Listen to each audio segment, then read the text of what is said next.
एक चिड़िया ने बताया, जिस घर में इन 3 लोगों की चलती है उस घर का नाश हो जाता है। एक समय की बात है, किसी नगर में एक बड़ा ही धनवान व्यापारी रहता था। उसके घर में अन्न धन की कोई कमी नहीं थी। व्यापारी का एक बड़ा ही सुंदर पुत्र था। व्यापारी अपने पुत्र से बड़ा ही प्रेम करता था।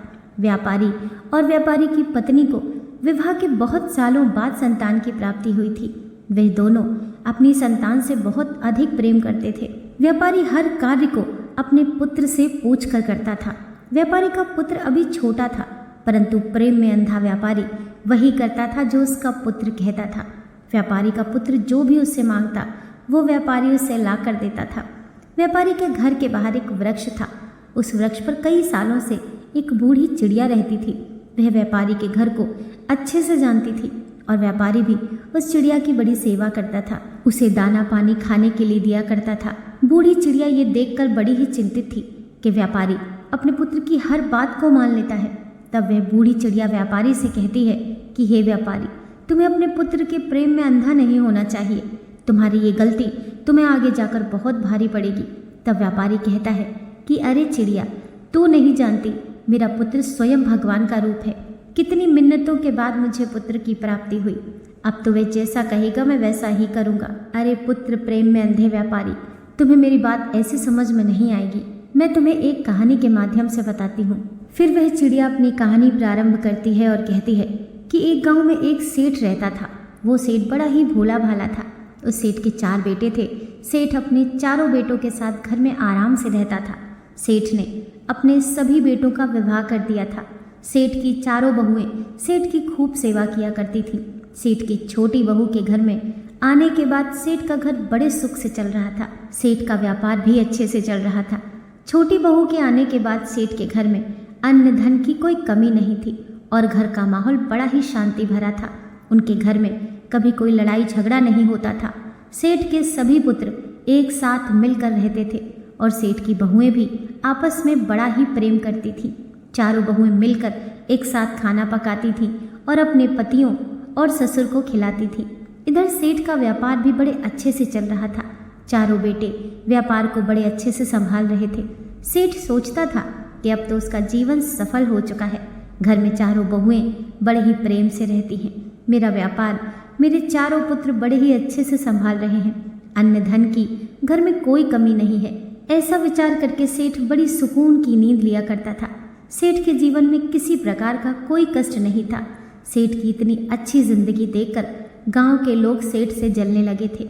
गांव के सभी लोग सोचते थे कि ये सेठ तो बड़ा ही सुखी है, इसका जीवन तो बड़े आराम से कट रहा है।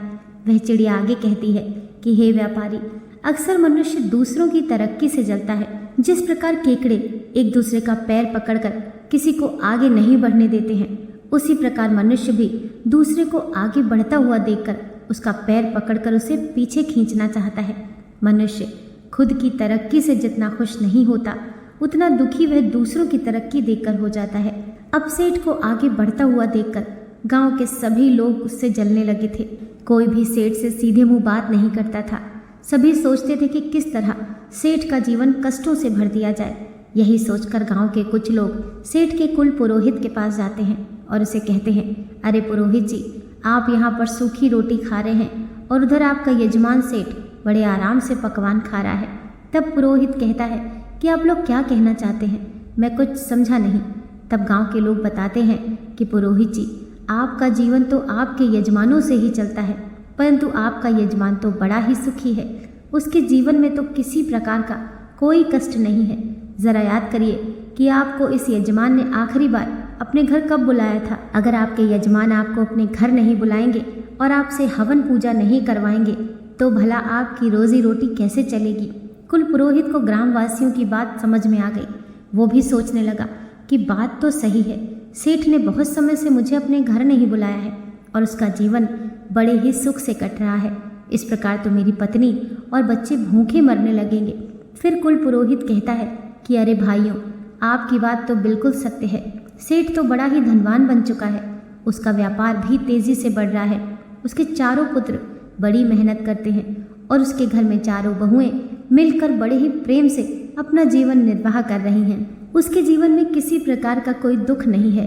तब गांव के लोग कहते हैं कि पुरोहित, अगर आप अपना घर चलाना चाहते हो तो आपको कुछ ऐसा करना पड़ेगा जिससे आपके यजमान सेठ के जीवन में कुछ कष्ट आ जाए, उसके घर में लड़ाई झगड़ा हो, तभी वो आपको हवन पूजन के लिए अपने घर बुलाएगा और आपको कुछ धन मिलेगा। अगर ऐसा ही चलता रहा तो आप एक दिन गरीब हो जाओगे और आपको भीख मांगनी पड़ेगी।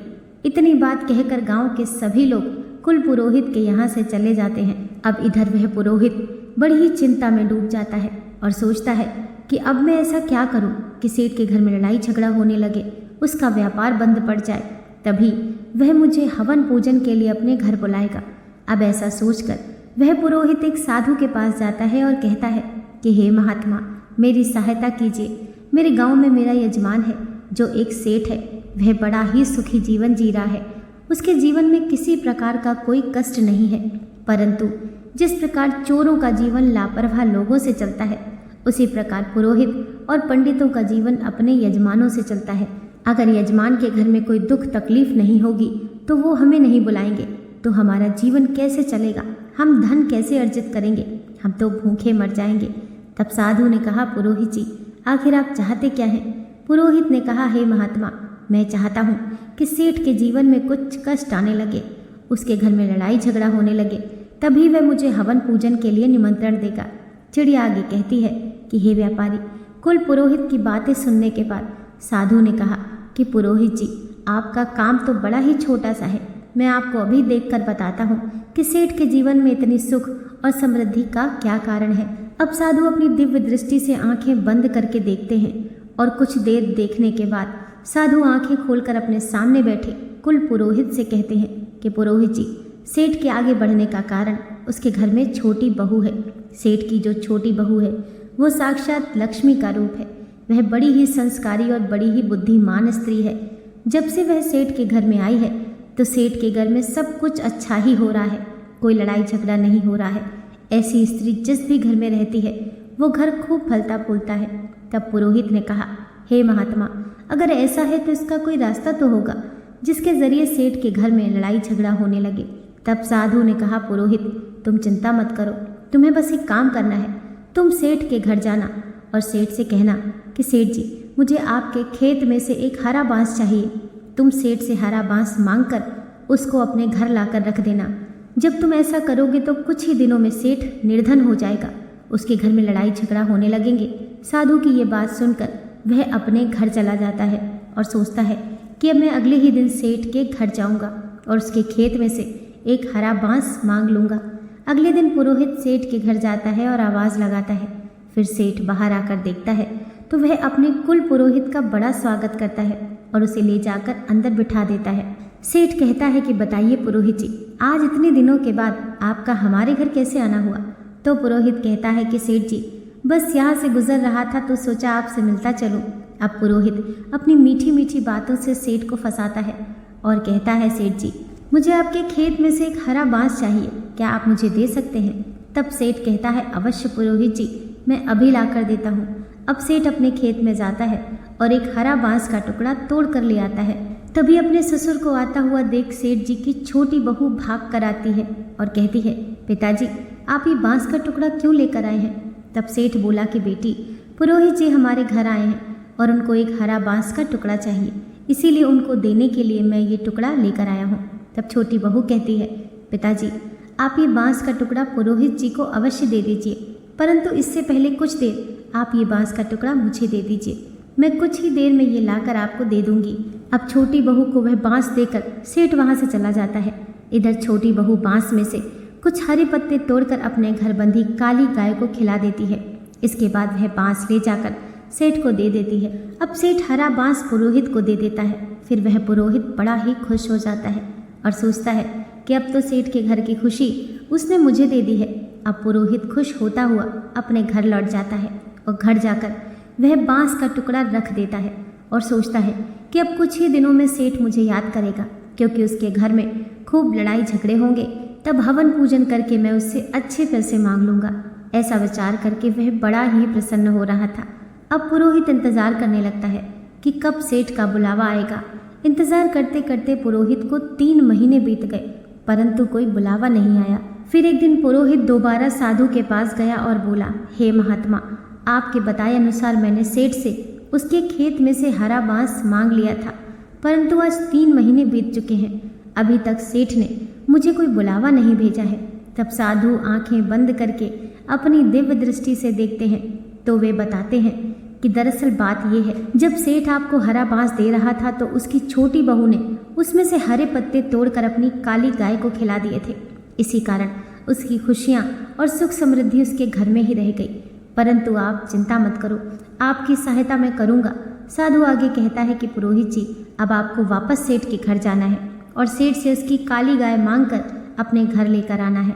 आप जैसे ही उस गाय को लेंगे तो कुछ ही दिनों में सेठ के घर में दुख आना शुरू हो जाएगा, तब सेठ आपको निमंत्रण अवश्य भेजेगा। अब पुरोहित एक बार फिर प्रसन्न हो जाता है और अपने घर चला जाता है। अगले दिन सुबह पुरोहित सेठ के घर पहुंच जाता है। सेठ पुरोहित को आया देख आदर सहित घर के अंदर बुलाता है और स्वादिष्ट भोजन कराता है। उसके बाद सेठ पूछता है कि बताइए पुरोहित जी, आज आपका कैसे आना हुआ। पुरोहित कहता है, सेठ जी, मैं बड़ी ही तकलीफ में हूँ। दरअसल बात कुछ ऐसी है, मेरे घर पर जो गाय है उसने दूध देना बंद कर दिया है और मेरे बच्चों को दूध नहीं मिल रहा है, इसीलिए मैं आपसे सहायता लेने के लिए आया हूँ। अगर आप मुझे अपनी काली गाय दे देंगे तो आपकी बड़ी कृपा होगी। पुरोहित की ऐसी दुख भरी बात सुनकर सेठ सोचता है, चलो कोई बात नहीं, ये हमारे कुल पुरोहित हैं। ऐसा सोचकर सेठ गाय को लेने के लिए आंगन में जाता है और गाय को लेकर पुरोहित को देने के लिए चल देता है। तभी सेठ की छोटी बहू जाकर सेठ को रोक देती है और कहती है, पिताजी, आप इस गाय को लेकर कहाँ जा रहे हैं। सेठ बताता है कि बेटी, हमारे कुल पुरोहित आए हैं और उनकी गाय दूध नहीं दे रही है, इसीलिए वो हमारी गाय ले जाना चाहते हैं। तब छोटी बहू कहती है कि पिताजी, आप कुछ देर ठहरें, मैं अभी आती हूँ। फिर छोटी बहू अंदर जाती है और एक सफ़ेद रंग की चादर लेकर आती है और वह उस चादर से उस गाय के आंसू पोंछकर चादर को अंदर रख लेती है और कहती है, पिताजी, अब आप इस गाय को पुरोहित जी को दे दीजिए। अब सेठ पुरोहित को वह गाय दे देता है। गाय को देखकर पुरोहित बड़ा ही प्रसन्न हो जाता है। उसे लेकर तुरंत अपने घर पहुंच जाता है और सोचता है कि अब तो सेठ बहुत जल्दी मुझे अपने घर हवन पूजन करने के लिए बुलाएगा, क्योंकि उसका जीवन जल्दी ही दुखों से घिरने वाला है। अब पुरोहित सेठ के बुलावे का इंतजार करने लगता है। इंतजार करते करते इस बार भी उसे 3 महीने गुजरते हैं। 3 महीने गुजर जाने के बाद पुरोहित फिर साधु के पास जाता है और कहता है कि हे महात्मा, इस बार भी मैं आपके कहे अनुसार सेठ के यहाँ से काली गाय लेकर आया, परंतु उसके बावजूद भी सेठ ने मुझे अपने घर हवन पूजन के लिए नहीं बुलाया। तब साधु एक बार फिर अपनी आंखें बंद करके अपनी दिव्य दृष्टि से देखते हैं और कहते हैं कि पुरोहित, उस सेठ की छोटी बहू तो बहुत ही चालाक है। जब तुम सेठ से काली गाय मांगने गए थे तब उसने अपनी सफ़ेद चादर से गाय के आंसू पोंछकर अपने पास रख लिए थे, जिसके कारण सुख समृद्धि उसके घर में ही रह गई। पुरोहित ने कहा, हे महात्मा, अब मुझे क्या करना चाहिए। तब साधु ने कहा कि पुरोहित जी, अब आप सेठ के घर जाओ और सेठ से किसी तरह से वह सफ़ेद चादर मांगकर अपने घर ले आओ। अगर आपने ऐसा कर लिया तो निश्चित ही उसके घर में लड़ाई झगड़े होने लगेंगे। अगले दिन पुरोहित सेठ के घर जाता है और सेठ से कहता है, सेठ जी, मेरी पत्नी रोज मंदिर में कीर्तन करने के लिए जाती है, परंतु बैठने के लिए उसके पास कोई चादर नहीं है। वह नीचे फर्श पर ही बैठती है। क्या आप मुझे एक सफ़ेद चादर दे सकते हैं ताकि मेरी पत्नी उस चादर पर बैठ सके। पुरोहित की बात सुनकर सेठ कहता है, पुरोहित जी, आप चिंता न करें, हमारे घर में एक सफ़ेद चादर रखी है, मैं अभी अपनी बहू से कहकर आपको दिलवा देता हूँ। अब सेठ अपनी छोटी बहू को बुलाता है और कहता है कि बहू, हमारे घर में जो सफ़ेद चादर है वह लाकर पुरोहित को दे दो। अपने ससुर की बात सुनकर छोटी बहू अंदर जाती है और उस सफ़ेद चादर को निकालती है जिससे उसने गाय के आंसुओं को पोंछा था। वह उस चादर को निकालकर उसका एक धागा तोड़कर अपने मुंह में रख लेती है और उसे खा लेती है। चादर का धागा खाने के बाद छोटी बहू चादर लाकर पुरोहित को दे देती है। छोटी बहू से चादर लेकर पुरोहित मुस्कुराते हुए अपने घर चला जाता है। घर जाकर वह सोचता है कि अब सेठ मुझे बहुत जल्दी याद करेगा। अब सेठ की राह देखते देखते पुरोहित कई महीनों तक इंतजार करता रहा, परंतु सेठ का बुलावा नहीं आया। फिर पुरोहित एक बार फिर से साधु के पास जाता है और साधु से कहने लगता है, हे महात्मा, आपने मुझे जो करने को कहा मैंने सब कुछ किया, परंतु वह सेठ अभी भी अपना जीवन बड़े आराम से जी रहा है। अब साधु एक बार फिर अपनी आंखें बंद करके अपनी दिव्य दृष्टि से देखते हैं और पुरोहित को बताते हैं कि पुरोहित जी, अब हमें लगता है कि वह छोटी बहू जब तक उसके घर में रहेगी तब तक हम उसका कुछ नहीं बिगाड़ सकते। आपको सफ़ेद चादर देने से पहले उसने उसमें से एक धागा निकालकर खा लिया था, जिसके कारण सुख समृद्धि उसके पास ही रह गई। अब तो आपको कुछ भी करके छोटी बहू को उस सेठ के घर से बाहर निकालना पड़ेगा। अगर आपने एक बार छोटी बहू को घर से निकाल दिया तो फिर सेठ के जीवन में कष्ट ही कष्ट आ जाएंगे। और पुरोहित को भी समझ में आ जाता है कि छोटी बहू के रहते मैं कुछ नहीं कर सकता, इसीलिए वह अपने घर जाता है और सेठ के घर से उसकी छोटी बहू को निकालने का उपाय ढूंढने लगता है। अगली सुबह पुरोहित सेठ के घर जाता है और बड़ी ही चिंता में जाकर कहता है कि सेठ जी, आप पर बहुत बड़ा संकट आने वाला है, आपका जीवन दुखों से घिरने वाला है। पुरोहित की ऐसी बात सुनकर सेठ घबरा जाता है और कहता है, पुरोहित जी, ये आप क्या कह रहे हैं? आप मुझे बताइए, क्या इस विपत्ति से बचने का कोई उपाय है? अब पुरोहित समझ गया कि वह सेठ उसके जाल में फंस चुका है। उसने कहा, सेठ जी, आपकी छोटी बहू आपके ऊपर बहुत बड़ा खतरा है। जब तक वह इस घर में रहेगी आप पर संकट बना रहेगा, इसीलिए मैं तो कहता हूँ कि आप अपनी छोटी बहू को अपने घर से निकाल दीजिए। पुरोहित की ऐसी बातें सुनकर सेठ उस पर विश्वास कर लेता है और अपनी छोटी बहू से जाकर कहता है कि बहू, आज ही तुम मेरे घर से निकल जाओ, तुम्हारा इस घर में रहना अब सही नहीं है। अपने ससुर की ऐसी बात सुनकर छोटी बहू समझ जाती है कि ज़रूर पुरोहित ने मेरे ससुर को ऐसा कहा होगा। छोटी बहू ने कहा, ठीक है पिताजी, अगर आप ही चाहते हैं तो मैं इस घर को छोड़कर चली जाती हूँ। फिर अपनी पत्नी को जाता हुआ देखकर सेठ का छोटा बेटा बोला, पिताजी, अगर मेरी पत्नी इस घर में नहीं रह सकती तो मैं भी इस घर में नहीं रहूँगा, मैं भी अपनी पत्नी के साथ जा रहा हूँ। अब वह दोनों सेठ का घर छोड़कर शहर चले जाते हैं और शहर में जाकर किराए के मकान में रहने लगते हैं। कुछ दिन बाद वह अपना नया धंधा शुरू करते हैं। सेठ की छोटी बहू बहुत बुद्धिमान थी, उसकी बुद्धि के कारण उनका धंधा बड़े ही अच्छे से चलने लगा और उनका व्यापार बहुत बड़े व्यापार में परिवर्तित हो जाता है। फिर वे दोनों बड़े ही धनवान बन जाते हैं, शहर में अपना मकान भी खरीद लेते हैं। इधर उस सेठ के घर में लड़ाई झगड़ा होने लगे। सेठ की तीनों बहुएं आपस में खूब झगड़ा करती हैं और सेठ के तीनों पुत्र भी व्यापार पर बिल्कुल ध्यान नहीं दे रहे थे। वह पुरोहित हवन पूजन के बहाने सेठ से धन लूट कर ले जाने लगा। धीरे धीरे पुरोहित सेठ को पूरी तरह से लूट लेता है। अब सेठ की हालत बहुत खराब हो चुकी थी। सेठ के घर में खाने पीने के लाले पड़ गए। अपनी ऐसी हालत देखकर सेठ सोचने लगा कि जिस दिन से मेरी छोटी बहू इस घर को छोड़कर गई है उस दिन से इस घर की हालत खराब होती जा रही है। सेठ को अब ज्ञात हो चुका था कि उसकी छोटी बहू ही है जो उसके घर को बचा सकती है। सेठ तुरंत भागता हुआ शहर गया और अपनी छोटी बहू के घर जाकर अपनी लक्ष्मी स्वरूप बहू से क्षमा मांगने लगा। सेठ अपनी बहू के चरणों में गिरकर कहता है कि बहू, मुझे माफ़ कर दो, मैं पुरोहित की बातों में आकर तुम्हें घर से निकाल दिया, परंतु तुम तो साक्षात लक्ष्मी हो। जब तक तुम मेरे घर में थी तब तक घर में बड़ी सुख शांति बनी हुई थी। ससुर की इतनी बात सुनकर छोटी बहू कहती है, पिताजी आप चिंता मत कीजिए, मैं अभी अपने घर चलती हूँ। ये भी मेरा घर है और वह भी मेरा घर है। मैं पहले से ही ये जानती थी कि पुरोहित ने आपके कान भरे हैं और उसी ने आपको कहा है कि आप मुझे घर से निकाल दें। छोटी बहू आगे कहती है, पिताजी संसार में ऐसे बहुत से लोग हैं जो दूसरों की खुशियों से जलते हैं और उनको बर्बाद करना चाहते हैं, परंतु ये हमारे ऊपर निर्भर करता है कि हम किसकी बातों में आते हैं, कैसे निर्णय लेते हैं और किस तरह अपने घर को चलाते हैं। इतनी बात सुनकर सेठ अपनी छोटी बहू को लेकर अपने घर लौट आता है। छोटी बहू घर आने के बाद कुछ दिन बाद सेठ तरक्की करने लगता है। सेठ का व्यापार फिर से चलने लगता है। सेठ के घर में अन्न धन के भंडार भर जाते हैं। फिर एक दिन छोटी बहू सेठ से कहती है, पिताजी जिस घर में इन 3 लोगों की चलती है वो घर बहुत ही जल्दी बर्बाद हो जाता है। सेठ कहता है, बहू वह 3 लोग कौन से हैं? तब छोटी बहू बताती है, पिताजी पहला है बिगड़ा हुआ बालक। जिस घर में बिगड़ा हुआ पुत्र होता है, गलत संगति में बालक पड़ जाता है और उसकी बात घर में मानी जाती है तो उस घर का सत्यानाश हो जाता है। दूसरा है जिद्दी और लालची स्त्री। जिस घर में स्त्री लालची होती है, जिद करने वाली होती है, उस स्त्री की अगर घर में चलती है तो वो घर अवश्य ही कंगाल हो जाता है।